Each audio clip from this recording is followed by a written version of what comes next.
What is it about ribbons of cheese that is just so satisfying to watch? I could look at that all day. Just love the way it folds in on itself. Cheddar cheese and jalapenos complement each other's flavors so well, and so does beer and cheese.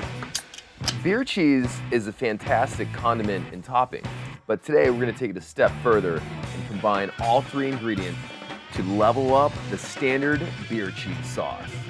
What's up, guys? I'm Ramson, and this is Brutal Eats. This week, we're making a roasted jalapeno, beer, and cheddar cheese sauce. Let's get all our ingredients together to make sure we have everything we need. 2 to 3 jalapenos, depending on how much flavor and heat you like. These actually had no heat whatsoever. I used 3 of them. They contributed a ton of flavor. 3 cups of shredded cheddar cheese. I like a combination of medium and sharp. 4 ounces of amber lager beer. Anchor Steam is the perfect flavor for this recipe. We need 1 cup of whole milk, 3 tablespoons of butter, 1 tablespoon of stone ground mustard. Some people prefer Dijon mustard, so if you've got it, use that instead. Both work well. A half a teaspoon of salt, a half teaspoon of smoked paprika, and a half teaspoon of fresh ground black pepper. Before we begin building our sauce, let's get our peppers roasting. Set your oven or convection oven to 425 degrees. Get a little bit of olive oil on them, and you don't have to cover them like I am. In fact, if you don't cover them, they get like a nice char on them. I'm gonna roast them for about 15 minutes and then take the foil off and continue cooking them uncovered. Let's start grating our cheese. You don't want to use bagged, pre-grated cheese. There's like a waxy substance that they coat the cheese with so it doesn't stick to each other. But that also keeps it from sticking together the way you want them to in your sauce. I've used pre-shredded cheese and I would never recommend it. It just messes with the consistency of your finished product. Our peppers are done being roasted, and I did take the foil off halfway through, so you see they've got a nice little bit of blackened hue to them, and they're piping hot. They're kind of burning my fingers a little. So we want to start chopping and mashing and pulverizing. If you prefer to use a food processor for this part, do that. I like doing everything by hand. I don't know what it is, but I love the manual process of cooking. I try to use as few appliances as possible. You don't even have to have an especially sharp knife for this, because you're basically just trying to make a paste. So you keep chopping and chopping and chopping. 1 hour later. And finally, voila, we've got an awesome jalapeno chili paste here. Can you see all the little tendrils of steam coming off of them? They're so hot still. It's always a good idea to prep and get all your ingredients ready before you start cooking. This principle is called nissanplace, French term that translates to everything in its place. But the idea is to have everything ready, displayed in ramekins and bowls, so that as you're cooking, you're not worrying about reaching into cupboards and trying to measure a half teaspoon of salt as your roux is burning. It's practicing mindfulness while at the same time kind of showing off your ingredient presentation. You've got everything prepped and ready, and it's finally time to start working on a roux. I like to start with my heating element off.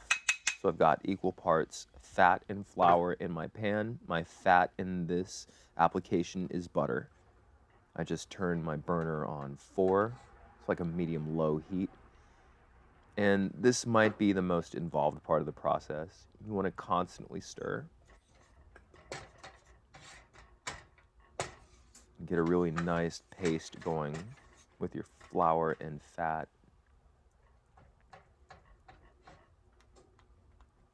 Roux are pretty easy to burn. I remember watching Alton Brown's Good Eats years back, and he had a whole episode dedicated on how to make roux, and he made it seem like it was so hard. I was really intimidated for years. I just didn't think that someone untrained as myself could make a proper roux. It's not hard at all. You just need patience.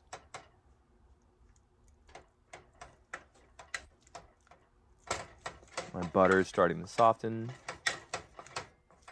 This might take about 5 more minutes to get it to that nice deep golden color that I'm looking for.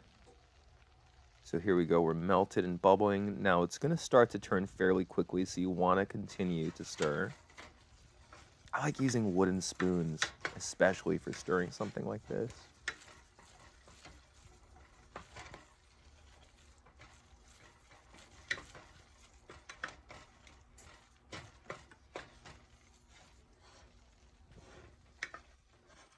I can already see it going from that light straw to a darker, almost golden color already. And here we go. We've reached that gold that I'm looking for. I want it just a little darker, but that's gonna happen in just a matter of moments. And I think it's time to add my spices. There's an order of operations that I follow when I cook, and it's dries before wets. In other words, your spices in before your liquids. Because here we're able to toast and wake up our paprika. And it just adds a layer of flavor, a little bit of depth that you wouldn't have if you just put your spices in a wet liquid. That's starting to thicken nicely. Let's get our tablespoon of mustard in there. I'm always surprised at how much flavor just a tablespoon of this Engelhofer stone ground mustard adds. I've made this sauce quite a few times now, and the mustard flavor is always beautifully pronounced in the finished product.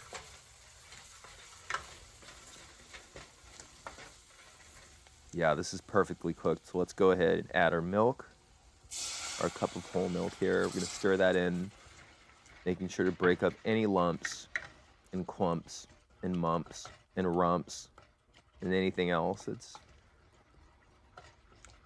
adding chunk to our sauce.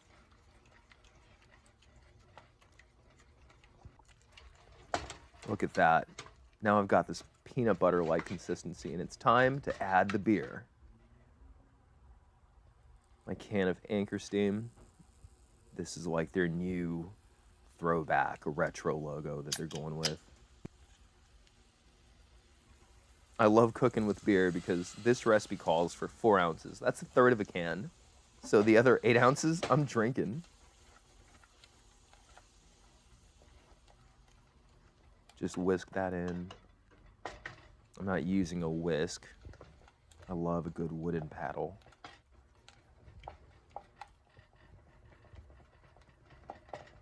And it doesn't take a whole ton of effort to get it smooth.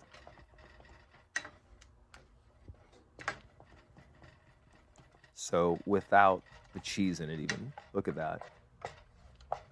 It's already having this beautiful gravy-like consistency. Keep stirring that. I'm still on 4. My heating element is still on 4. I'm adding my cheese in.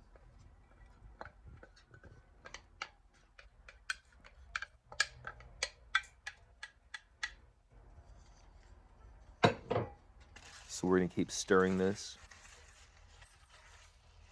This will take a few minutes. We don't want to rush any of this process. We don't want to cook over high heat. Low and slow. Look at that. That block of cheese that you shredded yourself. It doesn't have any of that wax, any of that coating. And it just melts in willingly. And here we go. We get those beautiful ribbons of cheese.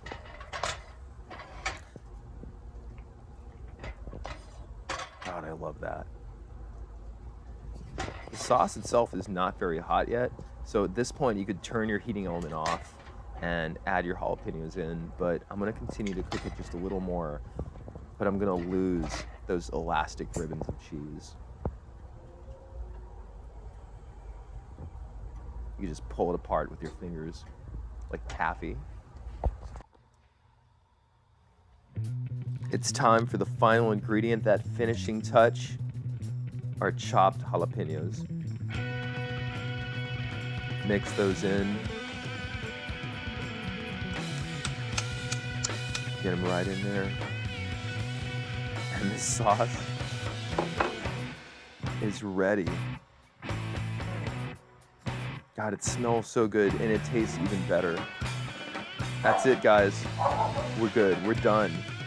Put it on whatever you want. I made some roasted potato wedges here with my cheese sauce and chunks of chicken. I've made chili cheese fries. I've put this on hot dogs. I've covered roasted vegetables with it.